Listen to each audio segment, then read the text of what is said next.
Dicho esto, vamos a seguir con noticias positivas, dejando de lado todo lo negativo.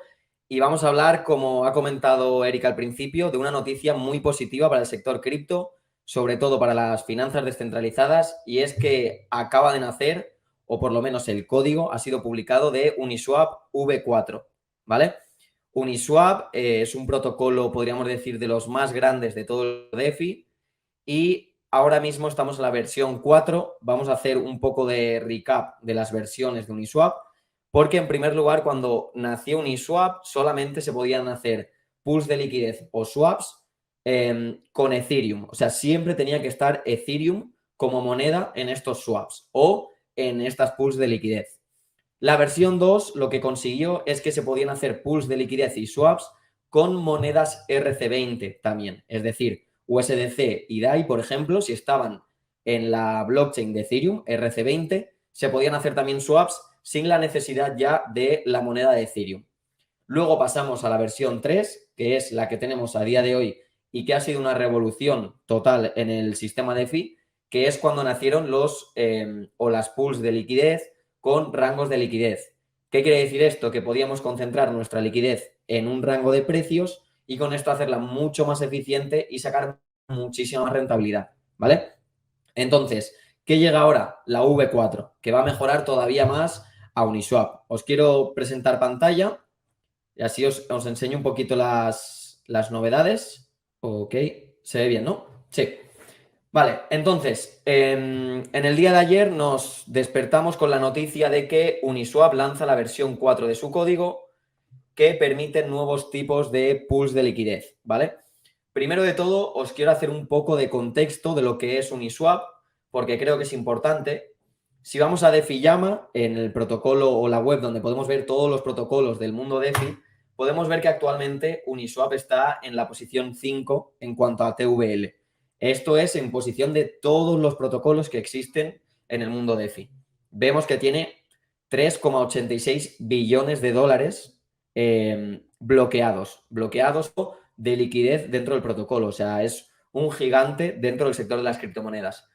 Pero no solo quiero compararlo con el mundo DeFi, porque creo que también es importante si, por ejemplo, vamos a los exchanges centralizados más grandes del mundo, podemos ver que quitando a Binance, que va sobradamente por delante en volumen de trading las últimas 24 horas, podemos ver, por ejemplo, que Coinbase y Kraken están en 519 millones y 345 millones de dólares en las últimas 24 horas.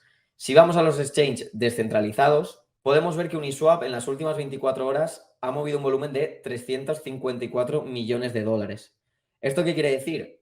Quiere decir que actualmente en la versión 3, sin contar con la 4, está moviendo un volumen que está entre el top 3, top 2 de exchanges centralizados más grandes del mundo. Y esto contando con muchísima gente que tiene criptomonedas a día de hoy, todavía no conoce el sector DeFi, sino que hay mucha gente que empieza con sus primeras compras y es una realidad, es comprando en un exchange centralizado y dejando las criptomonedas ahí. Aunque esto siempre decimos que es un error porque necesitamos una billetera descentralizada como mínimo y todo lo descentralizado siempre será más seguro en este caso, ¿no? Pero igualmente que veáis que sin la versión 4 tenemos a Uniswap V3 ya moviendo un volumen alrededor del top 3, top 2 de exchange centralizados, ¿sí? Entonces, ¿por qué digo esto? Porque con Teniendo, esto... Sí, teniendo en cuenta además que, o sea, para que veáis también DIDX en este caso, trabaja con order books, como habéis podido ver, y no con swap, es decir, el volumen allí es únicamente con swap y en el caso de DIDX es con order book, ¿vale? Entonces, obviamente, puede tener mucho más volumen con menos capital en el caso de IDX. eso es. Y, o sea, y os comento todo esto y hago esta comparación porque con V4 creo que todavía va a venir muchísima más adopción de un exchange descentralizado, ¿vale? En primer lugar, lo que suele hacer Uniswap, que lo hizo ya con la versión 3 y ahora lo está haciendo también con la versión 4, es sacar el código de una manera privada. ¿Por qué? Porque lo que hacen es convertirse en precursores o pioneros, mejor dicho, en algunas actualizaciones, como fueron los rangos de liquidez, lo tienen en privado durante un tiempo, absorben muchísimo capital y muchísima adopción y luego ya lo ponen público para que el resto de protocolos pues se puedan copiar. Por ejemplo, ahora mismo la V3, los rangos de liquidez, ya es un código abierto y el resto de protocolos de otras blockchains del mundo DeFi lo están adoptando. Están cogiendo el código, lo están copiando y por eso mismo ya podemos hacer rangos de liquidez en muchísimos sitios.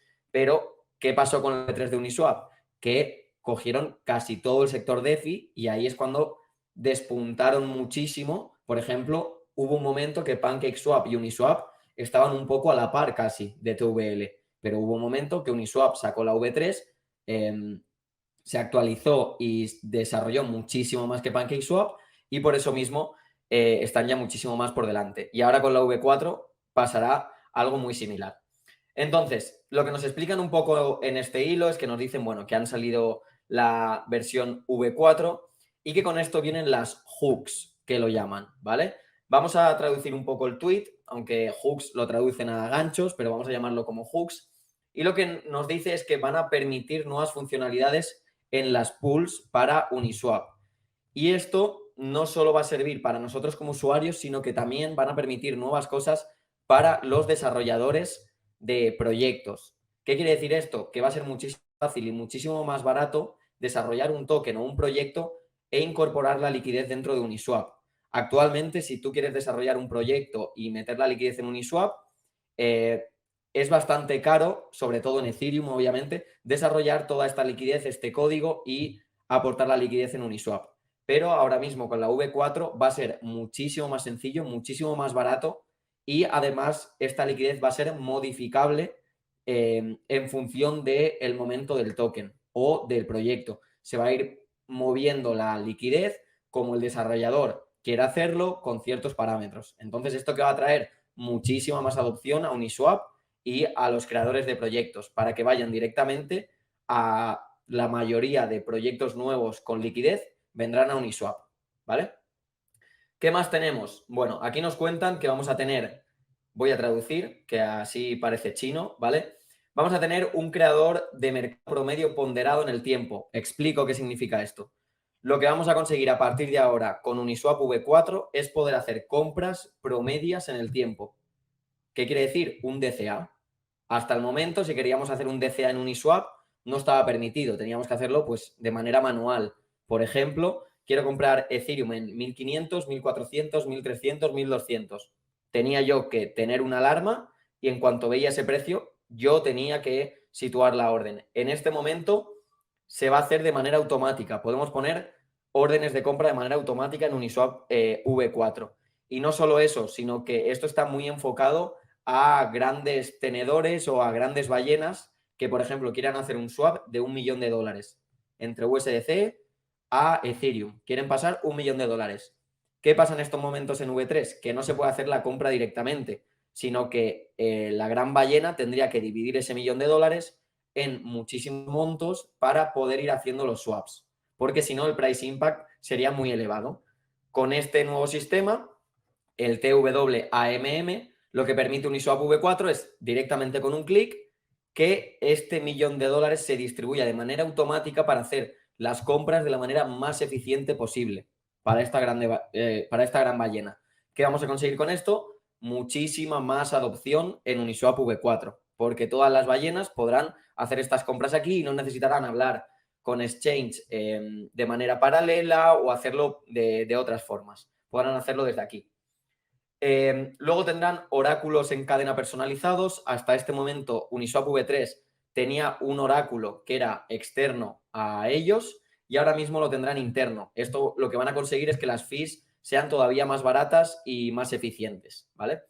Luego tendremos órdenes límite en cadena. Lo que he comentado es el DCA que lo podremos poner de manera automática a partir de los swaps, ¿sí?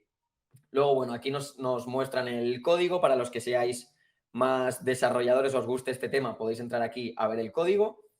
Luego también nos comentan que a partir de ahora van a tener un smart contract que será general para todas las pools y que de ese smart contract nacerán el resto de smart contracts de las diferentes pools.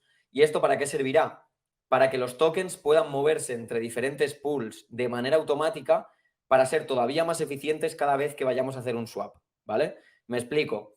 Si yo, por ejemplo, quiero hacer un swap con Ethereum a USDC, pero en la pool de 0,05 me va a salir más caro en ese momento porque hay más gente haciendo swaps, pero la de 0,3 me va a salir más barato o similar, pues podremos hacer, o sea, bueno, se hará directamente de manera automática, el token se podrá ir moviendo o nuestro swap, en este caso, se podrá ir moviendo entre todas las diferentes pools que hay en Uniswap para hacerlo todo siempre más eficiente y más barato, ¿vale? Este será el objetivo principal. Y bueno, luego nos vuelven a dejar el código y básicamente esto es un poco todo lo que nos va a traer en cuanto a novedades Uniswap V4, ¿sí? Por el momento no se puede utilizar, como usuarios no podemos ver ningún cambio, pero van a traer todas estas novedades. También se me olvidaba, cuando tengamos un LP creado, imaginad, típico error que nos ha pasado a todos, o bueno, no error, sino que abrimos una pool de liquidez, se nos sale el rango por abajo y ahí ya tenemos dudas de qué hacer, si deshacerlo, si volver a montar otro. Pues lo que pretende Uniswap es que cuando nuestros rangos se vayan por abajo, que en vez de deshacerlo, nosotros podamos utilizar ese LP creado, que será como un NFT, para llevarlo a protocolos descentralizados de préstamos y que con ese NFT podamos pedir préstamos descentralizados de otras criptomonedas. Entonces, ¿qué consiguen con esto? Que la liquidez no se deshaga tan rápido de la gente, sino que nosotros encima podamos utilizar ese LP para pedir prestado criptomonedas y que incluso con esas criptomonedas que pedimos prestadas podamos, con una buena estrategia, solucionar que se nos haya caído por abajo, abriendo otro rango más abajo, abriendo rangos en otras monedas para intentar generar rentabilidad por otro lado, ¿sí? Entonces, bueno, básicamente es un poco todas estas novedades. Obviamente, hasta que no lo veamos como usuarios, pues no podremos ver todos los beneficios o todo lo rentable que va a ser para nosotros como inversores, pero igualmente ya vamos conociendo las novedades, vamos estudiándolas para que en cuanto salgan estemos ya al pie del cañón para poder ir utilizando el protocolo. ¿Sí?